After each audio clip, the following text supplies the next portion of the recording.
ప్రార్థన చేసి ప్రారంభించుకుందాం. పరిశుద్ధులకు తండ్రి, ప్రేమ గల దేవ, ఎంతవరకు మమ్మల్ని కాచి కాపాడినందుకు మీ కృతజ్ఞత చెల్లిస్తున్నాం. మీ నామం బట్టి మేము సంతోషించి ఉత్సహించినట్లు మా ఎల్ల మీరు చూపిస్తున్న కృపను బట్టి చేస్తున్న అనేక మేలు సహాయం బట్టి కూడా మీకు వందనాలు స్తోత్రాలు. మరి ప్రతిసారి మీ యొక్క సన్నిధికి మేము వచ్చినట్లు మాకు అవకాశం దయచేయచ్చు. మా యందు మీ ఆసక్తి నుంచి మీ వాక్యం పట్ల, వాక్యంలో ఉన్న ఆలోచన పట్ల మేము మరి మనసు కలిగిన వారు ఉన్నట్లు మమ్మల్ని దీవించినందుకు కూడా మీకు కృతజ్ఞత చెల్లిస్తున్నాం. ఈ సమయం అంతట్లో మీరు మాకు తోడే ఉండండి. మరి సోదర మాపై పడుకున్నట్లు సహాయం చేయండి. ఇదిగో మరి రావాల్సిన వారు ఎందరైతే ఇంకా ఉన్నారో వాళ్ళందరూ కూడా త్వరపడి వచ్చినట్టు వాళ్ళకి ఎటువంటి ఆటంకంలోనూ వాటిని తొలగించమని ప్రార్థన చేయొచ్చు. జ్ఞానంతో పరిశుద్ధాత్మ సహవాసంతో నడిపించు. యేసు పరిశుద్ధ నామమున నడుచున్నాం తండ్రి, ఆమేన్.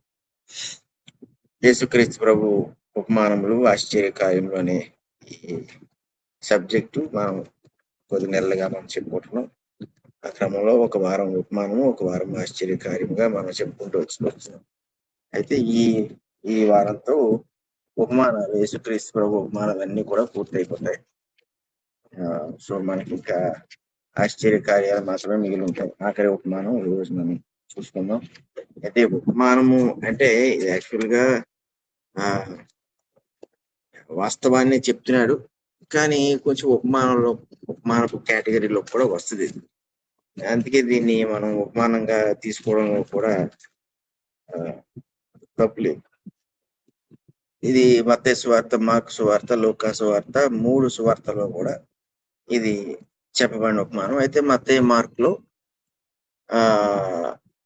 ఇది చెప్పబడినప్పుడు లూకాలో కొంచెం ఇంకా విపులంగా ఈ ఉపమానాన్ని చెప్తాడు. అది కూడా మనం చూసుకుందాం.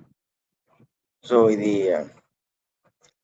మత్తయి సువార్త 9వ అధ్యాయంలో మనం చూస్తాం. 9వ అధ్యాయం యేసుక్రీస్తు ప్రభు శిష్యులతో పాటు ఆయన ఉన్న కాలంలో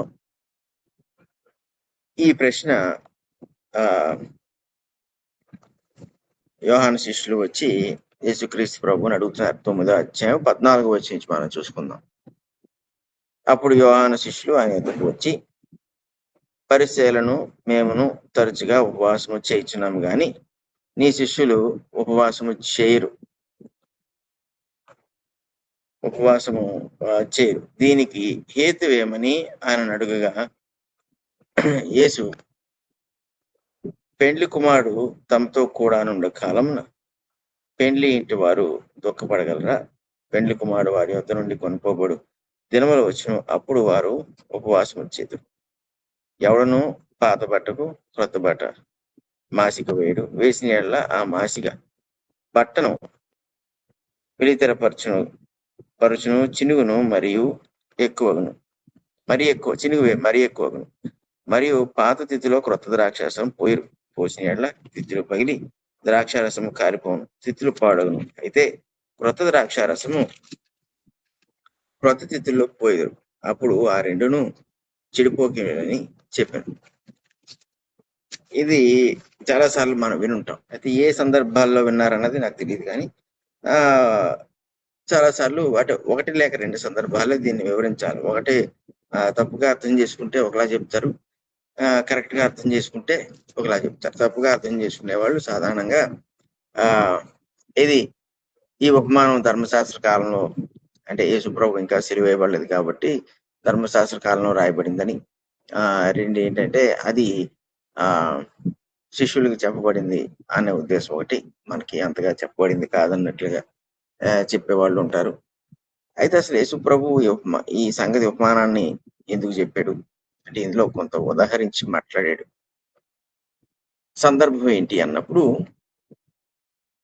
యోహాను శిష్యులే నిజం చెప్పాలంటే యేసుప్రభు శిష్యులు. ముందు యోహాను దగ్గరే ఉన్నారు వాళ్ళందరూ కూడా, తర్వాత ప్రభు దగ్గరికి వచ్చారు. ఇప్పుడు యోహాను శిష్యులు ఇక్కడ ఈ ప్రశ్న వేస్తున్నారు అంటే యోహాను శిష్యులకు కూడా ఉపవాసం ఉండే అలవాటు ఉంది కాబట్టి, లేదా అప్పుడు వాళ్ళు చేయకపోతే వాళ్ళు వచ్చి యేసు ప్రభుని ప్రశ్న అడిగే అంత ధైర్యం వాళ్ళు సాహసించరు. సో వాళ్ళు ఉపవాసం చేస్తున్నారు. ఆ సరే, ఉపవాసం అనేది ఎందుకైనా తర్వాత వద్దాం. పరిచర్యలు మేమును తరచుగా ఉపవాసము చేయుచున్నాము గాని నీ శిష్యులు ఉపమానం చేయరు. దీనికి కారణం ఏంటి? సో అక్కడ చెప్తున్నారు, పరిచర్యలు యోహాను శిష్యులు ఉపవాసం చేస్తున్నారు. ఉపవాసం అనేది ఆ ఇది పాత నిబంధన కాలం నుంచి ఉంది.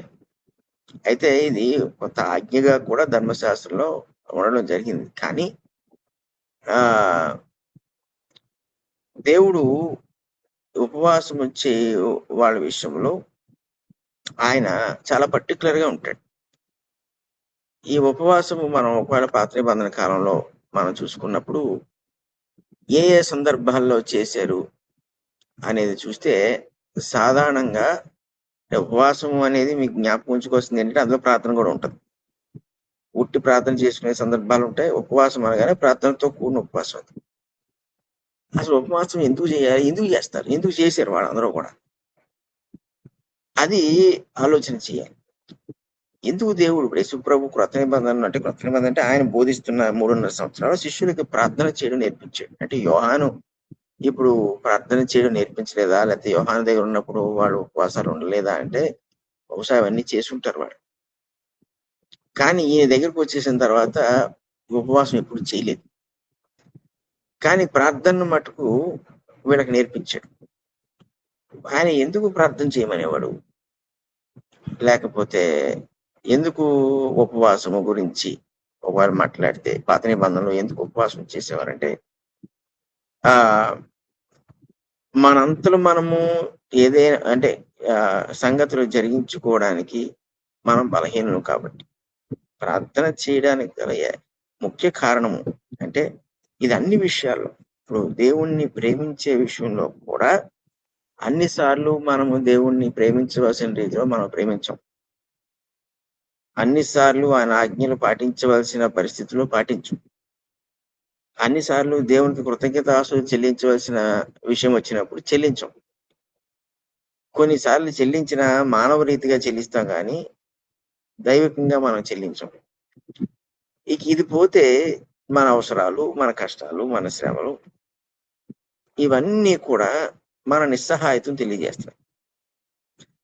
కృతజ్ఞతాస్తుతులు చెల్లించకపోయినా, దేవుని ఆజ్ఞను మనం పాటించలేకపోయినా ఇవన్నీ కూడా బలహీనతల్లోకి వస్తాయి. అంటే మనము ఏదైతే చేయలేకపోతున్నామో దాని విషయంలో మనము ప్రార్థించినప్పుడు చేయగలిగే సామర్థ్యతను మనం కోరుకుంటున్నాం. అంటే దేవుని సహాయాన్ని కోరుతున్నాం. ప్రార్థనకు ఉన్న అంటే బేసిక్ ఉద్దేశం అదే. అది మీరు ఉపవాసం ఉండి చేస్తే మరింత బలంగా ఉంటది. ఉపవాసం ఉండకుండా చేస్తే అంటే ఆ పరిస్థితికి ఒకవేళ ఆ ప్రార్థన సరిపోతుంటే ఆ ప్రార్థన సరిపోద్ది.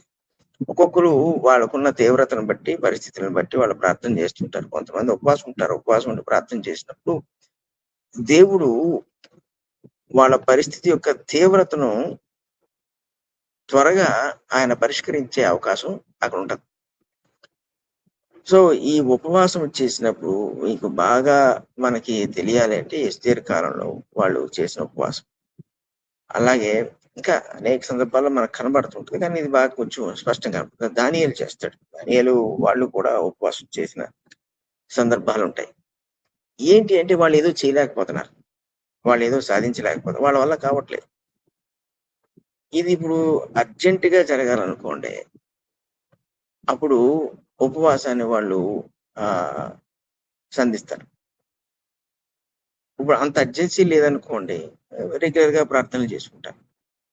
ఈ ఉపవాసం అనేది దేవునితో చాలా ప్రత్యేకమైన కనెక్షన్ కలిగి ఉండటానికి దీన్ని చేస్తారు. సో పాత నిబంధనలో ఆ కాలాల్లో ఇది సర్వసాధారణమైనది ఈ ఉపవాసం అనేది. ఎందుకంటే వాళ్ళకి ఎప్పుడు ఏ కఠినమైన పరిస్థితి వచ్చినా వాళ్ళు ఉపవాసాన్ని ఉపయోగించేవాళ్ళు.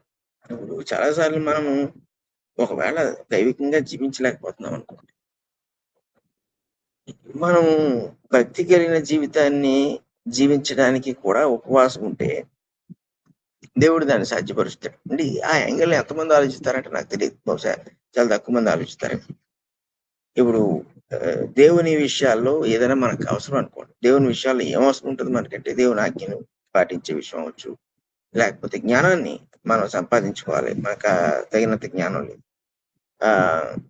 ఒక్కొక్కసారి జీవితంలో ఉన్న పరిస్థితులను మనం పరిష్కరించుకోలేకపోతాం. అంటే సడన్ గా మనం ఏదైనా ఒక సమాధానం చెప్పాలన్నా, పరిష్కారం చెప్పాలన్నా మనకు అవ్వట్లేదు.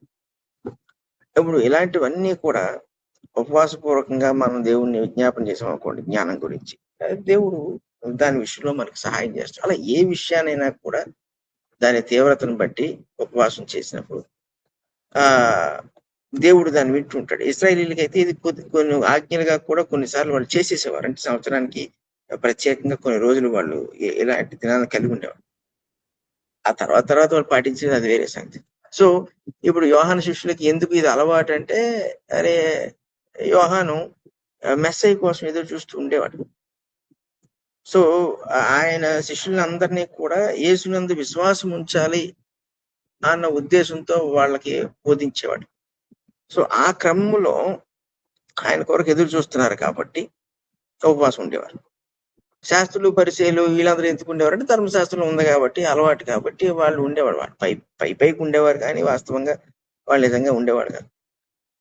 సో ఇప్పుడు ఈ అంటే దేవుడు కూడా ఒకానొక సందర్భంలో ప్రవక్తల ద్వారా వీళ్ళకి తెలియజేస్తాడు. మీరు ఉపవాసం ఎందుకు ఉంటున్నారు? మీరు నా కోసం ఉంటున్నారా, మీకోసం ఉంటున్నారా అనే ప్రశ్న వస్తుంది. ఉన్నప్పుడు ఆయన విరిగి నలిగిన హృదయాన్ని కోరుకుంటున్నాడని చెప్పుకుంటూ ఏం అక్కర్లేదు, ఏమి కావాలి, ఉపవాసం, నిజమైన ఉపవాసం అంటే ఏంటి అనేది కూడా ఆయన అంటే ఇతరులకు, విధవరాలకు కానీ, అనాథులకు కానీ వీళ్ళకి సహాయం చేయడం విషయంలో, పేదలను ఆదరించే విషయం, నిజమైన ఉపవాసాన్ని ఆయన నీతిగా బ్రతకడం అనే సంగతిని తెలియజేస్తారు. అంటే ఉపవాసం కరెక్ట్ అయిపోయింది. వాళ్ళు చేయడానికి చేస్తున్నారు ఉపవాసం, కానీ నీతిగా ఉండట్లేదు, పరిశుద్ధంగా ఉండట్లేదు. మనుషుల కోసం ఉపవాసం చేస్తున్నట్టు, మనుషులు ఎదుట గొప్ప కోసం చేస్తున్నారు. దాని యొక్క నిజమైన అభిప్రాయాన్ని, అందులో ఉన్న సారాన్ని వాళ్ళు పాడు చేసేసారు. సో ఇలాంటి సందర్భాలు మనం ఎన్నో చూస్తాం. కాబట్టి యోహాను శిష్యులు చేశారు, యోహాను చేశాడు, శాస్త్రులు పరిచయలు కూడా వాళ్ళు ఉపవాసం ఉంటుంటారు. కానీ ఇదంతా కూడా ఎందుకు అంటే వాళ్ళ దేవుని విషయంలో, వాళ్ళ వ్యక్తిగత జీవిత విషయంలో, జీవితంలో ఉన్న సంగతుల విషయంలో వాళ్ళు నిస్సహాయాలుగా ఉన్నప్పుడు చేసే పని. సుప్రభు కూడా అడుగుడి మీకు ఇవ్వను అన్నప్పుడు అర్థం ఏంటంటే మనం దాన్ని సంపాదించలేకపోతున్నాం కాబట్టి. అందుకే అడుగుడి మీకు ఇవ్వను, వెతకుడి మీకు దొరకను, తటుడి మీకు తెరవబడును అన్నప్పుడు ఏంటంటే ఇవి మనం చేసుకోగలిగితే మనం అడగక్కర్లేదు ఆయన. కానీ జీవితంలో అన్ని రోజులు ఇలా ఉండవు పరిస్థితులు. కొన్ని సందర్భాలు అంతెందుకు, ఇంట్లో మనం ఉండే నలుగురిలోనే కూడా బంధాలు ఒక్కోసారి సరిగ్గా ఉండవు. మనం అనుకుంటుందోటి జరుగుతుందోటి, మనం చెప్తుందోటి జరుగుతుందోటి, మనం కోరుకుందోటి జరుగుతుందోటి, నలుగురు 4 దిక్కులు పోయినట్టు ఉంటారు ఒక్కోసారి. అందరం చర్చికి వెళ్తాం, మనసుకు బాధ కలిగించే వాళ్ళు ఉంటారు ఇంట్లో. ఇప్పుడు ఎవరికి చెప్పుకుంటాం? ఇవి ఇప్పుడు కడుపు చించుకుంటే కాలమే పడుతుంది అన్నట్టు ఎవరికి చెప్పుకోలేము. ఇప్పుడు అలాగే బాధను ఎంతవరకు అనుభవిస్తాం? ఈ భారాన్ని ఎంతగా కొంతకాలం మొయ్యలేము. ఈ భారాన్ని అంటే మొయ్యలేని పరిస్థితి అయిపోతే అంటే మెంటల్ గా మనకి నిస్సహాయం అయిపోతాం. ఇంకా ఏదో ఒంటరితనంలో ఉన్నట్టు, లేదా బాధలో ఉన్నట్టు ఇలా అయిపోతుంటది. అందుకే సాధారణ చాలా మంది ఏం చేస్తారంటే ఎవరెవరికో చెప్పేసుకుంటారు విషయాలు. మామూలు వీళ్ళు క్రైస్తవులు, లోకస్తులు కాదు, అందరూ కూడా ఏంటంటే వాళ్ళకి కలిగిన బాధని ఇతరులతో పనిచేసుకుంటుంటారు. దానివల్ల యాక్చువల్ గా జరిగే నష్టం ఎక్కువ లాభం కన్నా. ఎందుకంటే అవతల వ్యక్తి విన్నవాడు నిజంగా దైవభక్తి లేనివాడు అనుకోండి, వాడు ఇంకో నలుగురు చెప్తాడు ఈ విషయాన్ని. సో దీనివల్ల పోనీ ఏమైనా సమస్య తీరుతానే, సమస్య తీరు. జ్ఞానం కలిగిన వాళ్ళు ఏం చేస్తారు అంటే ఉపవాసంతో కూడిన ప్రార్థనలు చేసుకుంటారు. ఎందుకంటే ఆ సమస్యకి పరిష్కారం దేవుడి దగ్గరే ఉంటుంది. దేవుడిని ఒక వ్యక్తిని నిలబెట్టేయగలడు, ఆపేయగలడు, కూర్చోబెట్టగలడు, నోరు ముయించగలడు, అన్ని చేసేస్తాడు ఆయన. సో ఈ ఉపవాసముతో కూడిన ఈ ప్రార్థనలు ఎప్పుడూ కూడా సాఫల్యాన్ని ఇస్తాయి, అందులో అనుమానం లేదు. ఇది అలవాటుగా చేయటం అనేది చాలా కష్టమైన సంగతి. అయితే ఇప్పుడు యోహాను శిష్యులు చేస్తున్నారు, వాళ్ళు నేర్చుకున్నారు బట్టి. పరిసయ్యులు ఒక క్రియగా చేస్తున్నారు. వాస్తవానికి ఏంటంటే బయటికి వాళ్ళు చేస్తున్నారు. అందుకే యోహాను శిష్యులు ఏంటంటే పరిసయ్యులు మేము చేస్తున్నాం, మరి ఈయనేమో మెస్సీ కదా, యేసు ప్రభు దేవుని కుమారుడు కదా, ఇప్పుడు మేమే చేస్తుంటే యోహాను శిష్యులు లాంటి పరిశీలన అంటూ నీ శిష్యులు మరింతగా చేయాలి కదా ఉపవాసం. అసలు ఉపవాసమే చేయట్లేదు ఏంటి అని అడిగినప్పుడు ఇప్పుడు మనం అసలు ఉపవాసం ఎందుకు చేయాలి, ప్రార్థన ఎందుకు చేయాలి అన్న విషయాన్ని యేసు ప్రభు చాలా చక్కగా 2 లైన్‌లో చెప్పేసాడు అక్కడ. ఏమన్నాడంటే, యేసు పెండ్లి కుమారుడు తమతో కూడా నుండు కాలమున పెండ్లి ఇంట వారు దుఃఖపడగలరా? ఇది పెండ్లి కుమారుడు అనేటప్పటికి మీరు అది యేసు ప్రభు అని మనం అనుకోవచ్చు. కానీ పెండ్లి కుమారుడు అనగానే సంతోషకరమైన వాతావరణం. అంతా కూడా పెళ్లి అనేది మంచి ఆనందకరమైన సందర్భం అది. ఇంకా మనం బోలెడుసార్లు మన బంధువుల ఇంటికి, వాళ్ళ ఇంటికి పెళ్ళిళ్ళకి వెళ్ళినప్పుడు అంతా కూడా ఆహ్లాదకరంగానే ఉంటది అక్కడ. నలుగురు కూర్చొని మాట్లాడుకోవడం, సంతోషంగా ఉండడం, అవి తినడం, ఇది తినడం అని చేస్తుంటారు. సో, ఈ పెండ్లి కుమారుడు ఉన్నప్పుడు ఏంటి పరిస్థితి అంటే దుఃఖం అనేది ఉండదు. సో, ఇప్పుడు అంటే దేవుడు మనతో ఉన్నప్పుడు ఈ దుఃఖం అనేది ఉండదు. యేసు ప్రభు శిష్యులతో ఉన్నంత వరకు కూడా వాళ్ళకి అవసరం ఏముంటది? ఏదైనా ప్రభుని అడిగేస్తున్నారు. వాళ్ళ విశ్వాసం కావాలనుకోండి, మా విశ్వాసం వృద్ధి చేయ ప్రభు అన్నారు. ఏ అద్భుతాలు మహత్కార్యాలు చేయలేకపోయారు. ఒకానొక సందర్భంలో దెయ్యాలను వెలగొట్టలేకపోయారు. మేము ఎందుకు వెలగొట్టలేకపోయాం అని అడిగేశారు. డైరెక్ట్ గా ఆయన అక్కడే ఉన్నాడు కాబట్టి అడిగేసేవారు. సో ఆయన ఉన్నంత వరకు కూడా ఈ దుఃఖం అనేది లేదు వాళ్ళకి. అంటే మీరు శిష్యులను చూడండి, శిష్యులు ఎప్పుడైనా యేసు ప్రభుతో ఉన్నందుకు బాధపడడం కానీ, నష్టపోవడం కానీ, లేకపోతే మనుషుల చేత హింసింపబడడం కానీ, వాళ్ళ కుటుంబాలకి ఏనో అనుకోని సమస్యలు, శ్రమలు వచ్చేయడం కానీ ఏమైనా ఎప్పుడైనా మనకి రికార్డ్ అయినాయా? క్రొత్త నిబంధన 4 సువార్తల్లో మనం చూసినట్టే ఎప్పుడు మీరు చూడండి. ఆఖరికి పేతురు అత్తగారికి బాగోకపోయినా లేపేస్తాడు యేసుప్రభు వెళ్ళి. సో ఈ వాళ్ళకి ఏ అవసరం వచ్చినా ప్రభు వెంటనే టక్కని తీర్చేసేవాడు. దాంట్లో కూడా ఒక ఉద్దేశం ఉంది. ప్రభు వాళ్ళ మధ్యన ఉన్నంత కాలం వాళ్ళకి ఎటువంటి అంటే కష్టము రాకుండా చూసేసుకున్నాడు ఆయన. సో ఎప్పుడైతే ఈ ప్రశ్న అడగబడిందో ఆయన దానికి ధైర్యంగా ఇటువంటి సమాధానం చెప్పగలిగాడు. అందుకే ఏమన్నాడంటే, పెండ్లి కుమారుడు తమతో కూడా నుండు కాలంలో పెండ్లి ఇంటి వారు దుఃఖపడగారంటే వాడు దుఃఖపడలేదు. దుఃఖపడే ఛాన్స్ లేదు. సో యేసుక్రీస్తు ప్రభు మనతో ఉంటే దుఃఖపడే ఛాన్స్ లేదు. అది మరి యేసుక్రీస్తు ప్రభు అప్పుడేమో శరీరదాడుగా ఉన్నాడు, ఇప్పుడు లేడు కదండి అంటే మన నిత్యము దుఃఖమేనా అంటే అది కాదు. నెక్స్ట్ చెప్తాడు చూడండి. పెండ్లి కుమారుడు వారి యొద్ద నుండి కొనిపోబడు దినములు వచ్చును, అప్పుడు వారు ఉపవాసం వచ్చేది. అంటే అప్పుడు వారు దుఃఖపడే సమయాలు వస్తాయి. ఇప్పుడు పెండ్లి కుమారుడు కొనిపోబడి సమయం వచ్చినట్టే యేసుక్రీస్తు ప్రభు పరలోకానికి వెళ్ళిపోయే టైం వస్తుంది. అప్పుడు వారు ఉపవాసం ఉంటారంటే ఎవరు? ఇదే శిష్యులు. ఏ శిష్యులు అయితే 3.5 సంవత్సరాలు అసలు ప్రభు వల్ల ఏ కష్టమో తెలియకుండా ఉన్నారో అదే శిష్యులు ఇప్పుడు ప్రభు పరలోకానికి కొనిపోబడినప్పుడు వీళ్ళు దుఃఖపడే దినాలు వచ్చినాయి. ఇంకా మన దాకా కూడా రావక్కర్లేదు. సో అంటే మరి వాళ్ళు ప్రభువుని అన్నిసార్లు కలిగి ఉండలేదా? అంటే ఇప్పుడు వాళ్ళకి అప్పగించిన బాధ్యతను బట్టి ఏంటి, సర్వలోకానికి వెళ్ళి సర్వ సృష్టికి సువార్త ప్రకటించిన బాధ్యతను బట్టి సమస్యలు వస్తాయి. ఆ సమస్యలు మన అపోస్తల కార్యాలంతా మనం చూస్తూనే ఉంటాం. అవి ఎలా వచ్చినాయి. ఇప్పుడు ఏ కారణం చేత వాళ్ళని జైల్లో పెట్టారు, ఏ కారణం చేత వాళ్ళని కొట్టారు, ఎందుకు? మనుషులకి నిత్యజీవం ఉంది, నిరీక్షణ అనేది ఉంది అని చెప్పినందుకు. సో సత్యం చెప్పినందుకు వాళ్ళకి రక్షణ అనుగ్రహించేందుకు వాళ్ళు చెప్పినప్పుడు అది మనుషులు అన్యాయంగా వాళ్ళు శిక్షించారు. సో ఇప్పుడు వాళ్ళకి ఏం కలిగింది? వాళ్ళకి దుఃఖం కలిగింది. ఇప్పుడు ప్రభు పక్కనే ఉన్నాడా ఇదివరకులా అంటే ఇదివరకులా లేడు.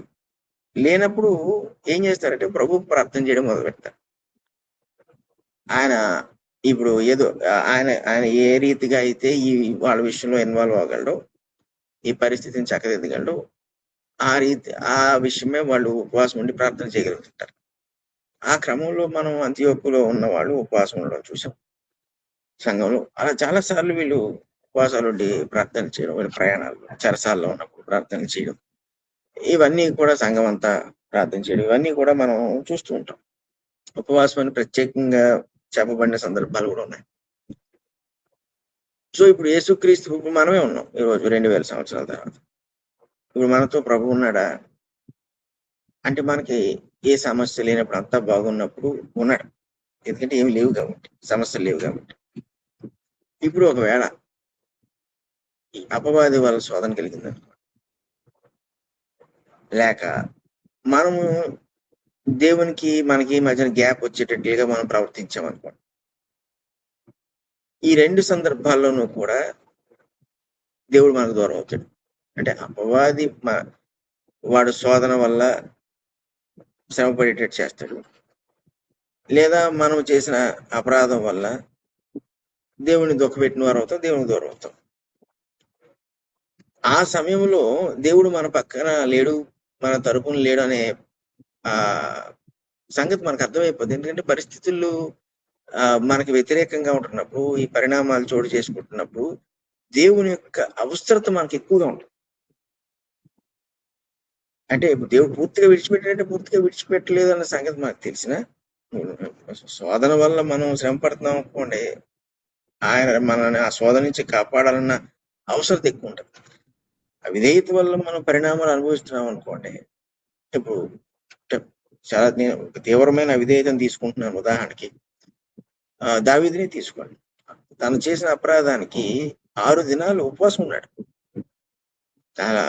మంచినీళ్ళు కూడా ముట్టుకోరా. దేవుడి నుంచి సమాధానం వచ్చేవారు. ఎందుకంటే అది తన వల్ల జరిగిన పొరపాటు, తన వల్ల జరిగిన అపరాధానికి దేవుడు తనకు దూరం అయ్యాడనే సంగతిని తను అర్థం చేసుకున్నాడు. అర్థం చేసుకుని మళ్ళీ దేవుడిని తిరిగి సంపాదించుకోవాలి యథావిధిగా, ఇది వరకు ఎలా సంపాదించుకున్నాడో అలా సంపాదించుకోవాలనుకున్నప్పుడు తాను 6 దినములు ఆ రీతిగా కొనసాగాడు. ఆ క్రమంలో 51వ కీర్తన రాశాడు దావీదు. సో అటువంటి ప్రార్థనా జీవితము కలిగి ఉన్నప్పుడు దేవుడు ఏం చేశాడంటే, తను చేసిన అపరాధానికి తగినట్లుగానే దేవుడు పరిష్కారాన్ని ఏర్పాటు చేశాడు. ఇప్పుడు అది చాలా తీవ్రమైన సంగతి. ఇప్పుడు ఆ రేంజ్ లో అందరూ చేస్తారని కాదు, కానీ మన వల్ల దేవునికి మనకి మధ్యన కొంత దూరం అనేది పెరిగినప్పుడు మళ్ళీ దేవుడిని ఎలా దగ్గర చేసుకుంటాం? మనలో నుంచి కొంత తీవ్రత వస్తే తప్ప మనము మళ్ళీ దేవుని మనం దగ్గర చేసుకోలేం. ఆ తీవ్రత ఏంటంటే ఉపవాసంతో ప్రార్థన. సో ఇప్పుడు శిష్యులు వీళ్ళు ఉపవాసం చేయాలి అంటే, ఈ రోజు మనం ఉపవాసం చేయాలన్నా దీనికి 1 లేక 2 కారణాలు. అంటే 1 బలహీనత, లవలత, విధేయత, దాన్ని మనం సరి చేసుకోవడానికి. 2 ఈ లోకంలో మనం ప్రభు కొరకు జీవిస్తున్నప్పుడు ఎదుర్కొనే ఈ సంగతులన్నింటినీ మనం జయించాలి అంటే మనము ఖచ్చితంగా ఈ విధానాన్ని పాటించాలి. అలా పాటించినప్పుడు ఏమవుతుందంటే ప్రభు మనకి ఎంత దగ్గరగా ఉన్నాడో మనకు అర్థమవుతుంది. అలా అంటే ఆ దగ్గరతనం తెలియడం కోసం కూడా మనము కొన్ని ప్రత్యేకమైన పరిస్థితులను ఏర్పాటు చేసుకోవాలి. ఆ ప్రత్యేకమైన పరిస్థితే ఉపవాసం. అంటే ఇంకా ఉపవాసంలో మనకి మన యొక్క మనసులో ఉన్న ఈ కోరిక ఏదైతే ఉందో, అవసరత ఏదైతే ఉందో, తీవ్రత ఏదైతే ఉందో, అది మనము మనల్ని కూడా కాదనుకొని మనం దేవునికి దాన్ని తెలియజేస్తాం. అలా తెలియజేస్తున్నప్పుడు ఏమవుతుందంటే దేవుడు దానికి పరిష్కారాన్ని తీసుకొస్తాడు. అందుకే ఇక్కడ ఏమంటున్నాడంటే, పెండు కుమారుడు వారి యొద్ద నుండి కొనుపోబడి దినములు వచ్చును, అప్పుడు వారు ఉపవాసం చేతులు అంటున్నాడు. అంటే అర్థం ఏంటి? ఇక్కడ ఫలితం వస్తుందా రాదా చెప్పట్లేదు, ఫలితం వచ్చేస్తుందన్న ఉద్దేశంతో చెప్తున్నాడు ప్రభు. ఉపవాసం ఉన్నప్పుడు ఖచ్చితంగా ఫలితం అనేది దేవుడు తీసుకొస్తాడు. అది చేయవలసిన రీతిలో దాన్ని చేసినప్పుడు ఖచ్చితంగా ఫలితం వచ్చేస్తుంది. అంతే, ఫలితం గురించి మాట్లాడట్లేదు. అయితే తర్వాత దాన్ని ఎక్స్ప్లెయిన్ చేసుకొస్తున్నాడు. ఇంకా ఏమనంటే, ఎవడు పాత బట్టను కొత్త బట్ట మాసిక వేయడు. సో ఇది మనకి తెలిసిందే. ఇప్పుడు పాత ఏదైనా చిరిగిపోయింది అనుకోండి, దాన్ని తీసుకొచ్చి కొత్తది అప్పుడే నేసిన దాన్ని తీసుకొచ్చి పెట్టామనుకోండి, మీరు నెక్స్ట్ టైం దాన్ని వాష్ చేసినప్పుడు చిరిగిపోతుంది. ఎందుకంటే అది ఆ క్లాత్ ష్రింక్ అయిపోతుంది. ష్రింక్ అయినప్పుడు మీరు ఎక్కడైతే కుట్లు వేసారో ఆ కుట్లన్నీ ఊడిపోతాయి. ఇప్పుడు ఏమంటున్నాడు, ఈ పాత బట్టకు క్రొత్త బట్ట మాసిక వేసిన ఆ మాసిక బట్టను వెలుతిరపరచును, చినుగు మరీ ఎక్కువ. సో అది వృధా అయిపోద్ది. అంటే ఏంటి పాత బట్ట, ఇక్కడ ఏంటి క్రొత్త బట్ట అంటే పైన చెప్పాడు, ఏం చెప్తున్నాడు?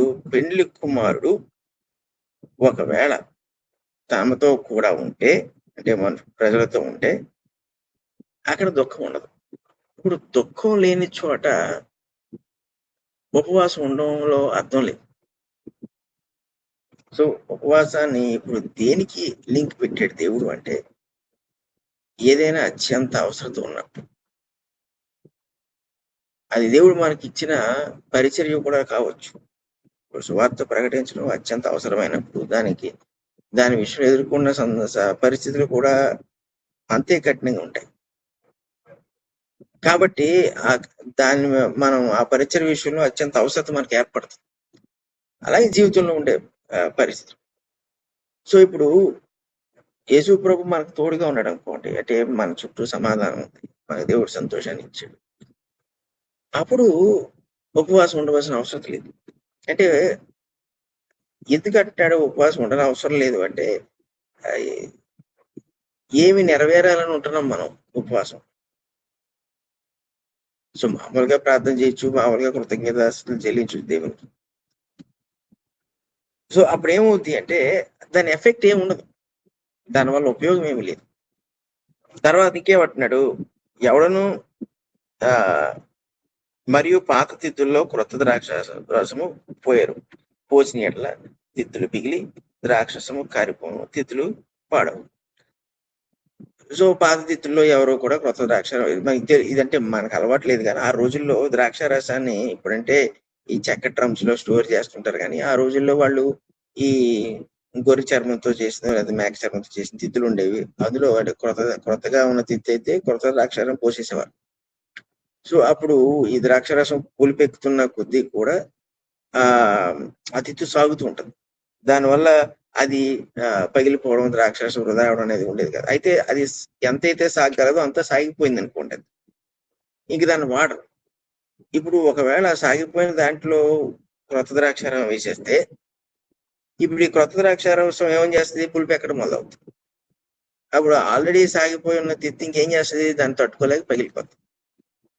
అప్పుడు ద్రాక్షరసం అంతా వృధా అయిపోతుంది. అంటే ఏం చెప్తున్నాడంటే, యేసు ప్రభు మన పక్షంగా ఉన్నప్పుడు, మనతో ఉన్నప్పుడు,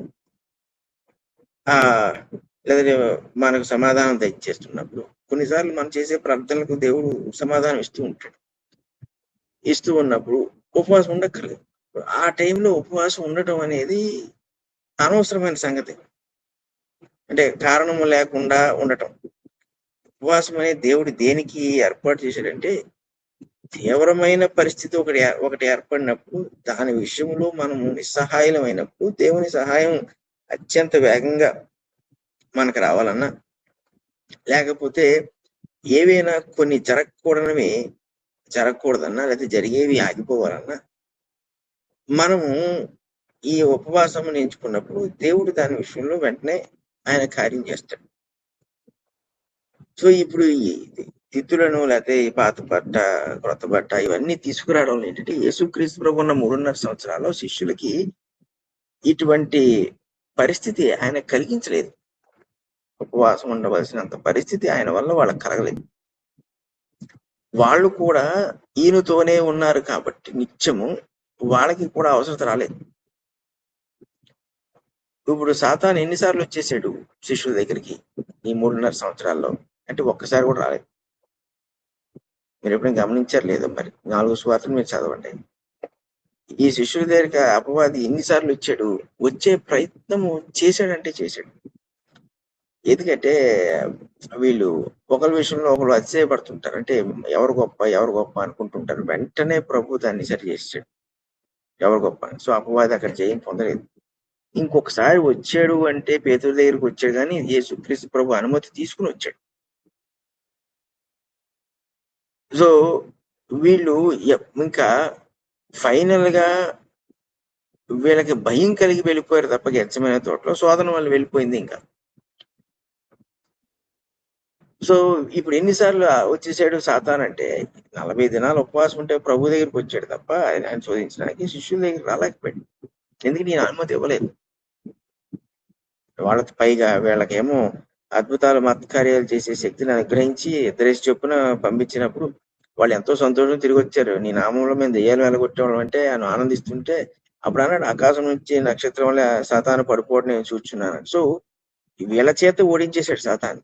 ఆయన అసలు రంగంలోకి దిక్కకుండా ఈ పరిశుద్ధాత్మ యొక్క శక్తిని శిష్యులకి ఇచ్చి, అంటే వాళ్ళ మీద ఉన్న నమ్మకంతో వాళ్ళు జరిగించగలరనే స్థాయికి వాళ్ళు వచ్చినప్పుడు వాళ్ళకి ఇచ్చి అపవాదిని మనుషుల చేత ఓడించాడు.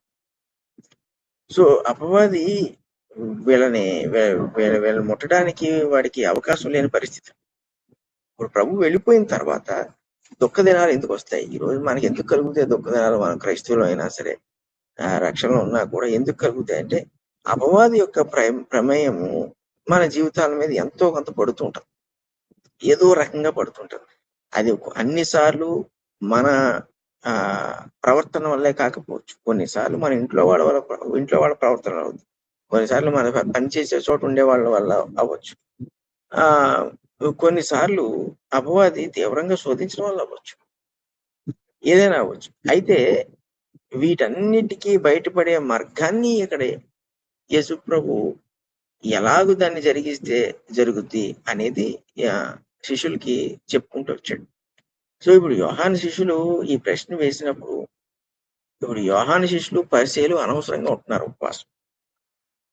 ఎందుకంటే వాళ్ళు కూడా శిష్యులుగా క్రీస్తుని వెంబడిస్తే సరిపోయేది.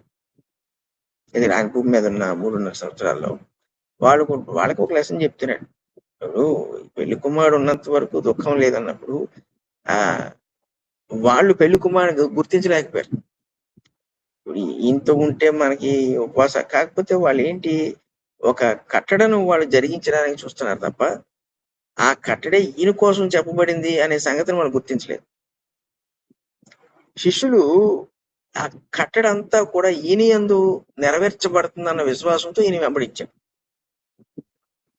సో ధర్మశాస్త్రం ఉపవాసం గురించి చెప్పబడినది ఏదైనా ఉన్నప్పుడు ఆజ్ఞగా అది ఈయన యందు నెరవేర్చబడుతుందని వాళ్ళు శిష్యులు చూస్తే, యోహాను శిష్యులు కానీ లేకపోతే పరిచయులు కానీ దాన్ని క్రియగా చేసే దృక్పథంతోనే వాళ్ళు ఉన్నారు. సో యేసు ప్రభు ఏం చెప్పాడంటే, మన అక్కడ ప్రభు ఉండగా వీళ్ళు ధర్మశాస్త్రంలో ఈ క్రియను చెయ్యాలి ఖచ్చితంగా అని చెప్పడంలో అర్థం లేదు. ఎందుకంటే ధర్మశాస్త్రం యొక్క నెరవేర్పు యేసుక్రీస్తు ప్రభు. శిష్యులు ఆ ఆలోచనకు అవగాహనకు వాళ్ళు వచ్చారు. అందుకు ఇక్కడ శిష్యులు ఎటువంటి పొరపాటు చెయ్యట్లేదు అని చెప్తున్నారు. ఇప్పుడు కూడా మనం ఖచ్చితంగా ఉపవాసం ఉండాలా అంటే చాలాసార్లు ఖచ్చితంగా ఉపవాసం ఉండాలి అంట. ఇప్పుడు మనకి అంటే ఎందుకు ఉండాలి ఖచ్చితంగా ఉపవాసం అంటే, దానికి ఒక కారణం ఉండాలి. అంటే ఇదేదో ఉంటే మంచిది అనుకునే కన్నా కూడా కారణం ఉండాలి. ఇప్పుడు మన జీవితంలో ఏ సమస్యలు లేవనుకున్నాం అంటే ఉండాల్సిన అవసరం లేదు. ఉపవాసం చూడండి, మీకు కొత్త నిబంధనలు ఎక్కడా కూడా ఆజ్ఞగా చేయబడలేదు. పాత నిబంధనలు అది ఆజ్ఞగా చేశారు తప్ప కొత్త నిబంధనలు చేయలేదు. యేసు ప్రభు కూడా ఖచ్చితంగా చేయాలలేదు, ప్రార్థించమన్నాడు, అది మటు చెప్పాడు. సో ఇప్పుడు మనం ఉపవాసం ఉండవలసిన పరిస్థితి లేదనుకున్నాం అనుకోండి, మనకి మనం ఉండాల్సిన అవసరం లేదు.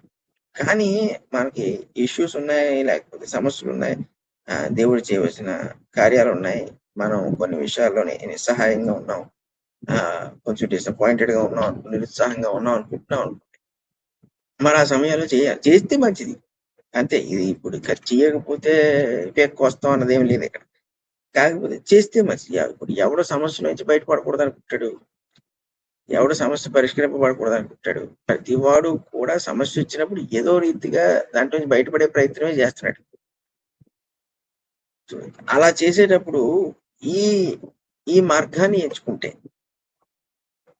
అప్పుడు దేవుడు మనకి పరిష్కారాన్ని దయచేస్తాడు. అంటే ప్రభు మనకి ఎంత దగ్గరగా ఉన్నాడు అని తెలుసుకోవడానికి సమస్యలను కానీ లేదా అవసరతలను కానీ ఉపవాసము ద్వారా మనం వాటిని తీర్చుకుంటే ఆయన మనకి ఎంత దగ్గరగా ఉన్నాడని మనకు అర్థమవుతుంది. సో ఈ 2 ఇంపార్టెంట్ సంగతులు ఏంటంటే, ఒకటి మన నిస్సహాయత, అందుకు ఉపవాసం. 2 ఆయనను మరింత దగ్గరగా మనకి చేర్చుకోవడానికి. సో ఇప్పుడు ఏమవుతుందంటే, దీనివల్ల ప్రభుత్వం మనకు ఉండే సంబంధము డిఫరెంట్ గా ఉంటుంది. సో ఇప్పుడు ఆయన ఉండగా అయినా సరే ఆ రోజుల్లో, లేదంటే ఇప్పుడు ఆయన మనకు సంతోషాన్ని ఇచ్చినా సరే, ఆ సమయాల్లో ఊరికే ఉంటున్నాం అనుకోండి, ఉపవాసం కూడా వ్యర్థంగా ఉండకూడదు, కారణం లేకుండా ఉండకూడదు. అప్పుడు అలా చెప్తున్నాడు కదా, అప్పుడు ఆ రెండును చెడిపోయుండునని చెప్పినాడు. అక్కడ బట్ట చిరిగిపోయినట్టు, ఇక్కడ తిత్తి పగిలిపోయినట్టు, దాంట్లో పస ఉండదు. సో ఉపవాసం చేసే వాళ్ళందరూ కూడా వాస్తవంగా ఎందుకు చేస్తున్నారో అర్థాన్ని కలిగి ఉన్నవాడు. ఇప్పుడు ఎందుకు చెప్తా అంటే చాలా మంది ఆ ఉపవాసం ఉండాలి కాబట్టి ఉండిపోతుంటారు. అంటే ఏదో అది సంఘంలో నియమం మనం లేకపోతే చేయాలను, అందరి కొరకు ప్రార్థన చేయాలను. ఇది కొన్నాళ్ళకి ఏమవుతుందంటే దాంట్లో ఉన్న సారం తగ్గిపోతాయి. ఎందుకు అవసరత పెద్దగా లేదు అక్కడ. ఇది ఏంటంటే ఒక రకంగా అంటే ఈ పదం ఉపయోగిస్తున్నాను కాదు కానీ, అంటే వీడు మనకి అత్యవసర పరిస్థితుల్లో మీరు ఏదైనా ఉపయోగించడానికి పెట్టుకున్నారనుకోండి మీ దగ్గర, అది కేవలం అత్యవసర పరిస్థితుల్లోనే ముట్టుకుంటారు దాన్ని. మిగిలిన సమయంలో అసలు దాని జోలికి వెళ్ళరు. ఇప్పుడు అత్యవసర పరిస్థితి వచ్చినట్టు ఏం చేస్తారు? వెంటనే దాన్ని ఉపయోగిస్తారు. అది ఏదైనా ఉండేవాడు. ఉపవాసం అటువంటిది. ఇప్పుడు అత్యవసర పరిస్థితి జీవితకాలానికి ఒకటే వస్తుందా అంటే బోళ్ళు ఉంటాయి. సో మనం దేవునితో కలిగి ఉన్న సంబంధాన్ని బట్టి అత్యవసర పరిస్థితుల్ని మనము డిఫైన్ చేయగలుగుతుంటాం. దేవునితో దూరంగా ఉందనుకోండి సంబంధం మనకి, అంటే ఏదో మనం చర్చికి వెళ్తాం, ఏదో భక్తి చేస్తాం తప్ప ఆయనతో అన్యోన్య సహవాసం లేదనుకోండి, అత్యవసర పరిస్థితులు అంటే దేవుని దృష్టిలో కూడా అత్యవసర పరిస్థితులు మన దృష్టికి సాధారణంగా కనపడతాయి. అది మన దేవునికి బాగా దగ్గరగా ఉన్నాం అనుకోండి, దేవునితో మనం అన్యోన్య సహవాసం ఉన్నాం అనుకోండి, ఇప్పుడు కొన్ని పరిస్థితుల గురించి అసలు మనం ఆలోచన చేయక్కర్లేదు. దేవుడు వాటిని మనం అడగకుండా చేసేస్తాం. అవి జరిగిపోతుంటాయి ఆటోమేటిక్గా. అవి అత్యవసర పరిస్థితులు కాదు. కానీ అత్యవసర పరిస్థితులు ఏర్పడుతున్నప్పుడు, ఏర్పడే కాలం వస్తుంది అనుకున్నప్పుడు అవి అత్యవసరమైన పరిస్థితులను మనం గుర్తించేస్తాం. అప్పుడు వాటి విషయంలో మనం ఉపవాసం ఉండాల్సిన పరిస్థితి ఏర్పడుతుంది. ఈ అపవాది యొక్క క్రియలు కానీ, అపవాది యొక్క యుక్తి కానీ అక్కడ పని చేయకుండా మనం ఆ పరిస్థితుల్ని మనం హ్యాండిల్ చేయగలుగుతాం. సో ఈ సంగతులన్నీ కూడా అంటే శిష్యులకి ఈ ప్రశ్న వేయటం వల్ల శిష్యులకి అడ్వాంటేజ్ అయింది వాస్తవంగా చెప్పాలంటే. అంటే యేసుప్రభు వేరే రకంగా ఏమైనా చెప్పేవాడా వీళ్ళకి అంటే ఏమో మరి, ఆయన అసలు చెప్పకుండా వాళ్ళు విడిచిపెట్టాడు కదా. కానీ వీళ్ళు అడగటం వల్ల, యోహాను శిష్యులు అడగటం వల్ల, ఇది యోహాను శిష్యులకి పరిచయాలకి ఒక గుణపాఠం కింద అయితే శిష్యులకి ఇది లాభమైంది.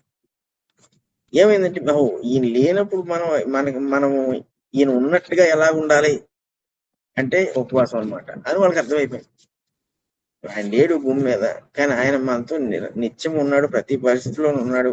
దేనికి మనం భయపడక్కర్లేదు. ఒకవేళ మనం ఊహించింది మన మీద పడినా కూడా మనకి ఏంటి మార్గం అంటే ఆయన మార్గం చూపించేసాడు. ఇది శిష్యులు ప్రాక్టీస్ చేశారు. ఆదిమ సంఘంలో ఖచ్చితంగా ప్రాక్టీస్ చేశారు వాళ్ళందరూ కూడా, చేయకుండా లేదు. ఈరోజు చేస్తున్నారా అంటే మరి ఆ సంఘాల్లో వాళ్ళకి తెలియాలి వాళ్ళు చేస్తున్నారా లేదా. అయితే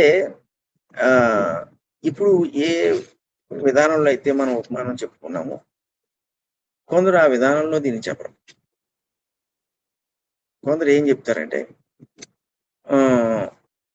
పాత బట్ట పాత నిబంధన అని, క్రొత్త బట్ట క్రొత్త నిబంధన అని, పాత తిత్తు పాత నిబంధన అని, క్రొత్త తిత్తు క్రొత్త నిబంధన అన్న ఉద్దేశంతో చెప్పి పాత నిబంధనను క్రొత్త నిబంధనతో కలిపితే అది ఎలాగా ద్రాక్షరసం వ్యర్థమైపోద్దు, అలా లేదంటే బట్టలా చిరిగిపోద్దు, అలాగా క్రొత్త నిబంధనని చేయలేము. అంటే పాత నిబంధన కొట్టివేయబడింది, అది నిరర్థకం అయిపోయిందని చెప్పడానికి, క్రొత్త నిబంధన స్టాండర్డ్ అని చెప్పడానికి ఈ ఉపమానాన్ని ఉపయోగించే వాళ్ళు కూడా ఉన్నారు.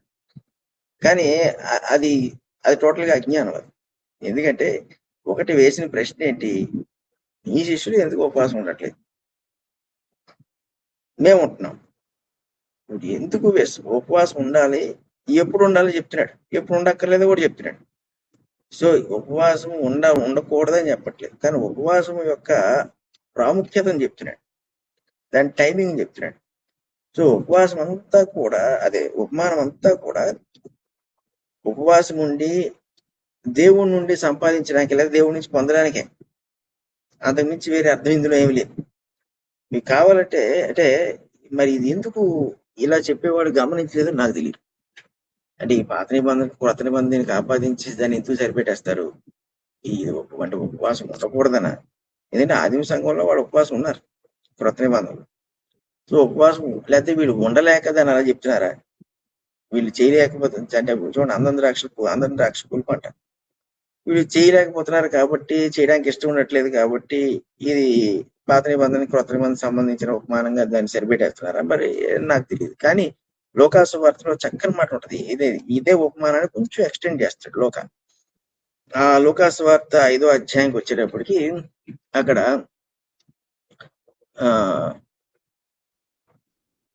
లాస్ట్ వచ్చిన ఉపమానం అంతా ఒకటే, ఒక్క వచ్చిన తప్ప 39 వచ్చిన.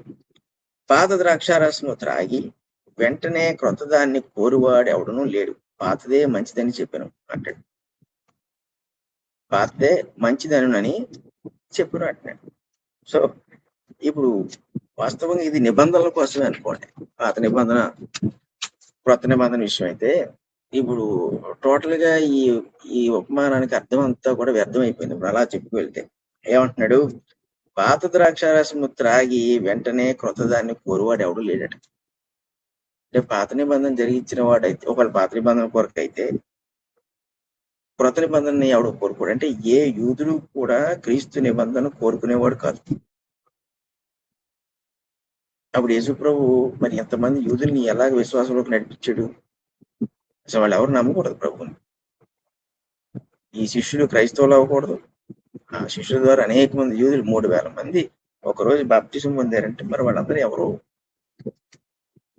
వాళ్ళందరూ పాత నిబంధన వాళ్ళు త్రాగుతున్న వాళ్ళు. ఒకవేళ పాత తిత్తి అంటే పాత నిబంధన, క్రొత్త తిత్తి అంటే కొత్త నిబంధన అనుకుంటే చెప్తున్నాను. సో వాళ్ళందరూ పాత నిబంధనలో ఉన్నవాళ్ళు. వాళ్ళు పాత నిబంధనలో ఉన్నప్పుడు క్రొత్తదాన్ని ఎందుకు కోరుకున్నారు? పెంతుకొస్తే నాన్న వాళ్ళు కోరుకోకూడదు. అలా ఇన్ని 3,000 మంది తర్వాత 5,000 మంది అయిపోయారు. ఇంకా తర్వాత లెక్కలేనంత మంది యూదులు క్రైస్తవులు అయ్యారు. సో ఇక్కడ ఏమంటాడు లోక పాత ద్రాక్షారసము తాగి వెంటనే క్రొత్త ద్రాక్షారసం కోరువాడు ఎవడో లేడు. పైగా ఏమంటాడు? పాతదే మంచిదని చెప్పాను. అంటే క్రొత్త దానికంటే పాతదే బెటర్ అంటున్నాడు. క్రొత్త దానికన్నా క్రొత్త నిబంధన కన్నా పాత నిబంధన బెటర్ అయితే ఈ పేదలందరూ అంతా ఎదుకేసి ప్రభుని పంపించారు. చాలా అంటే అదే వాళ్ళు చూడలేదా? అజ్ఞానమా, వివేకమా, లేకపోతే స్వార్థమా మనకు తెలియదు. ఈ ఉపమానం నిబంధనల కోసం అయితే చెప్పట్లేదు. నిబంధన నెరవేర్పు గురించి చెప్పట్లేదు, నిబంధన కొట్టివేయడం గురించి చెప్పట్లేదు. ప్రభుత్వ సహవాసం గురించి చెప్తుంది. ప్రభుతో మనం ఆయన లేనప్పుడు కూడా ఆయన ఉన్నప్పుడు ఎలాగైతే ఉండగలిగారో శిష్యులు, అలాగే అందరూ ఉండొచ్చు. మన కంటి కనబట్టాను 2,000 సంవత్సరాలు అయిపోయింది, ఆయన లేడు. కానీ 2,000 సంవత్సరాల క్రితం 12 మందితో లేకపోతే మిగిలిన వారితో ఎలాగైతే ఆయన మసులుకున్నాడు, ఎలాగైతే ఆయన వాళ్ళకి దగ్గరగా ఉంటే వాళ్ళకి సమస్యలు రాకుండా లేకపోతే వచ్చిన సమస్యను తీర్చేటట్టుగా ఉన్నాడు, అలాగే ఈ రోజు కూడా ప్రభు ఉన్నాడు. ఇది ప్రభు చెప్తున్న మాట. ఆయన నియమం శాశ్వతం, ఆయనే నియమం. ఆయన పలికి ఆయనే వాక్యం అన్నప్పుడు ఆయనే నియమం. అందుకే ఎబ్రీ పత్రికలో ఉంటాడు, నిన్న నేడు నిరంతరము యుగ యుగములకు యేసుక్రీస్తు మారడు అన్నాడు. సో ఆయన ఒకే రీతిగా ఉన్నాడు అన్నాడు. సో ఆ రోజుల్లో వాళ్ళకి ఎలా ఉన్నాడు, ఈ రోజుల్లో క్రైస్తవ సమాజానికి ఒకవేళ ఆయనను ఈ రీతిగా కోరుకుంటే క్రైస్తవ సమాజం వాళ్ళకు కూడా ఇదే రీతిగా ఉంటాడు. ఉపవాసం అనేది ఒకవేళ మనకి తెలియలేదనుకోండి, అది ఓకే, అది వేరే సంగతి. తెలియకపోతే తెలియలేదు. కానీ అది ఉందని తెలిసి దాన్ని ఉపయోగించుకోలేకపోతున్నాం అనుకోండి, అది ఏదో అది పాపము లేకపోతే విధేయతో అనుకుంటే కాదు, కానీ మనకు అర్థం చేసుకుంటాడు. మీ పరిస్థితులను బట్టి, మీ అవసరతలను బట్టి ఉపవాసం ఉండవలసిన పరిస్థితి అంటే ఆ సమస్యను బట్టి ఉండవలసిన అవసరత కనబడితే ఉండడానికి మించిన మేలు ఇంకొకటి లేదు. ఎందుకంటే పరిష్కారం దేవుని దగ్గర ఉంటుంది. ఎందుకు చేస్తాడు దేవుడు ఈ పరిస్థితి మన వెంటనే చేసేయచ్చు కదా అంటే, మరి మనము ఆయనతో పాటు నడవాలి, ఆయనతో పాటు ఉండాలి. ఆయన చేసిన వాటి విషయంలో మనం నమ్మకత్వాన్ని చూపించాలి, కృతజ్ఞత కలిగి ఉండాలి. అంటే ఇటువంటి సంబంధానికి అవసరమైన కొన్ని సంగతులు మన జీవితంలోకి వస్తున్నప్పుడు వాటిని మనం ఉపయోగించుకోవాలనుకుంటాడు. ఇప్పుడు ఆ ఇస్తేరు కాలాన్ని తీసుకోండి. ఎందుకు రావాలి ఆ సమస్య? దేవుడు యూదుల పక్షంగా ఉన్నప్పుడు. కానీ సమస్యలు వస్తున్నాయంటే అర్థం ఏంటంటే దేవుడు తను తాను బయలుపరుచుకోవాలనుకుంటున్నాడు. విస్తీర కాలంలో సమస్య వచ్చినప్పుడు దేవుడు చాలా తీవ్రంగా ఆయనే యెహోవా నిజమైన దేవుడు అని ఆ 127 దేశాలకు చూపించాలనుకున్నాడు. 127 దేశాలు చెల్లాచెదరైపోయారు. మన భారతదేశం వరకు కూడా యూదులు ఆశీర్వాష కాలంలో వాళ్ళందరికీ చూపించుకోవాలనుకున్నాడు. ఏం చేశాడు? సాతాను వాడి పని వాడు చేస్తున్నప్పుడు దేవుడు మౌనంగా ఉన్నాడు. ఎందుకంటే ఈయన ముందే ప్లాన్ వేసాడు దేవుడు. ఏంటి? తన భక్తురాల్ని తీసుకెళ్లి రాజుకి భారీగా ఉంచాడు. ఆయన ఆల్రెడీ ఏర్పాటు చేసేసాడు. అంటే ఇన్ని ప్రాంతాల్లో ఇంతమంది యూదులకి ఏం చేయాలో తెలియక నెత్తిని బూడి చల్లుకొని బట్టలు చిప్పుకొని ఏడుస్తుంటే ఈ మొక్కదే పనిచేయలేదు. ఈ మొక్కది నెత్తిని బూడిద పోసుకోలేదు, బట్టలు చిప్పుకోలేదు. ఇన్ని లక్షల మంది యూదుల్లో ఈ స్త్రీకి మాత్రమే దేవుని గురించిన జ్ఞానం ఉందంటే దేవుడు ఆమె మీద ఎంత నమ్మకం పెట్టినటువంటి. ఆ ఒక్క స్త్రీ ఏం చేసింది? అప్పటికి మొర్దెకాయి ఎవరు అంటే తన బాబాయే. ఆయనే నేర్పించాడు ఈమెకి ధర్మశాస్త్రం, భక్తి అన్ని కూడా. కానీ ఆయనకి ఆలోచన తట్టలేదు. ఏం చేస్తే బాగుంటది అనేది మొర్దెకాయి కూడా తట్టలేదు. ఎస్తేరు కబురు పంపించాడు. చూడు ఇలా ఉంది పరిస్థితి, ఏం చేస్తే మంచిదో చూడు, రాజు దగ్గరికి. అంటే దేవుడు నిన్ను అందుకే పెట్టాడు కాబట్టి నువ్వు రాజు దగ్గరికి వెళ్ళిపో అలా ఆలోచన చేశాడు. కానీ ఎస్తేరు పరిస్థితి వేరు. రాజు దగ్గరికి కారణం లేకుండా రాజు భార్యను కూడా చోటు చంపేస్తాడు. ఇప్పుడు ఎస్తేరు దగ్గర ఉన్న ఆలోచన ఎంత గొప్ప. ఆ సమస్యకి ఒకటే పరిష్కారం. 3 రోజులు ఎవరు నీళ్లు కానీ పచ్చి మంచిని కూడా ముట్టద్దు. ప్రతివాడు గోను పట్టణం కట్టుకోండి, కూర్చోండి, ఎవరింట్లో కూర్చోండి, 3 రోజులు ప్రార్థన చేయండి, అంతే. ఇప్పుడు అంత తీవ్రతలో యూదులందరూ ప్రార్థన చేసినప్పుడు అందరూ చూడండి ఎస్తేరు మాట విన్నారు. ప్రార్థన చేసినప్పుడు దేవుడు కార్యం చేశాడు లేదంటే మనకి తెలిసిపోతుంది వాక్యంలో. దాని యొక్క ఫలితం ఎలా వచ్చిందో మన అందరికీ తెలుసు. సో ఇప్పుడు మన జీవితంలో మనం ఉపవాసాన్ని ఉపయోగించుకోవచ్చు అంటే ఉపయోగించుకోమన్నాడు ప్రభు. సో ఇప్పుడు క్రొత్త నిబంధన సంఘంలో అపోస్తలు కానీ మిగిలిన సేవకులు ఉపయోగించుకున్నారంటే వాళ్ళు ఉపయోగించుకున్నారు. ఈ రోజు దాన్ని మనం ఉపయోగించుకోలేకపోతున్నాం అంటే, ఒకవేళ ఉపయోగించుకోలేకపోతే ప్రభువుతో మనకు ఉండవలసిన సంబంధం మనకు లేదు. అందుకే దాన్ని మనం ఉపయోగించుకోవట్లేదు. అంటే ఏంటంటే దానికి కూడా ఒక లెవెల్ ఆఫ్ విశ్వాసం ఉండాలి. మనం ఇలా ప్రార్థన చేస్తే, ఇలా ఉపవాసం చేసి దేవుడు ఖచ్చితంగా చేస్తాడు. అదే పరిశుద్ధమైన ఉపవాసమై ఉండాలి, పరిశుద్ధమైన ప్రార్థన ఉండాలి. మన హృదయాల్లో మళ్ళీ చీకటి సంబంధమైన ఏమి ఉండకూడదు. అవన్నీ మనం జాగ్రత్తగా చూసుకుని దేవుని విజ్ఞాపన చేసినప్పుడు జరగకపోవడం ఉండదు. వాళ్ళు అంటే నా మాటగా ఏం చెప్పట్లేదు, ఈయన జరుగుద్ది అంటే జరిగిన సంగతులు మనకు పరిశుద్ధ గ్రంథంలో కనబడుతున్నాయి. వాళ్ళు మీరు ఆల్రెడీ ఆ ప్రయత్నం ఉంటే గొడవలేదు. కానీ ఒకవేళ అలవాటు లేక ఇప్పుడు దాన్ని అలవాటు చేసుకోవాలని ఒక ప్రయత్నం చేసి చూసారనుకోండి, దాని రిజల్ట్ మీకే అర్థమవుతుంది. ఇది ఎంత ఎఫెక్టివ్ అంటే ఎంత ఫలభరితం అంటే ఇది మీ చేతికి మట్టి అంటుకోదు, మీకు రూపాయి ఖర్చు ఉండదు, కానీ విజయం మీ పక్షాన ఉంటుంది. అంత ఎఫెక్టివ్. దీని అంతటినీ కూడా ఉద్దేశపూర్వకంగా తీసుకొచ్చేవాడు దేవుడే. ఎందుకంటే ఆ 127 ప్రాంతాల్లో యెహోవా నిజమైన దేవుడని ప్రకటింపబడింది.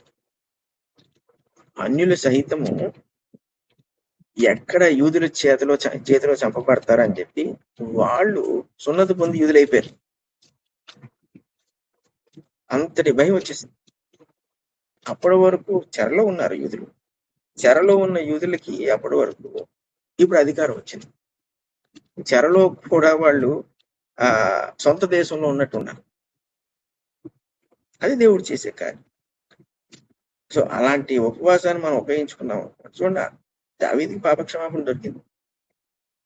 తన కొడుకు చనిపోయాడు, కానీ కొడుకు నిత్య జీవాన్ని ఇచ్చాడు దేవుడు. దావీదు అంటాడు తన మాట, నా కుమారుడు నా దగ్గర కూర్చుండకపోవచ్చు, నేను పొంది ఉండకపోవచ్చు, కానీ ఏదో రోజు నా బిడ్డ దగ్గర నేను వెళ్తాను. దేవుడు ఆ బిడ్డకి నిత్య జీవాన్ని ఇచ్చాడు, ఎందుకంటే అతను నిరపరాధి, ఆ చిన్న పసిబిడ్డ. అలా దావీదు క్షమాపణ పొందాడు. సో తీవ్రత, ఎక్కడ తీవ్రత ఉందో, అవసరం ఉందో అక్కడ ఇది ఉపయోగపడుతుంది. సరే, అది మనకు ఉపమానాలు ఎక్కడితో పూర్తయినాయి. మీకేమైనా ప్రశ్నలు ఉంటే చెప్పండి, లేదంటే ప్రార్థన చేసి ముగించు.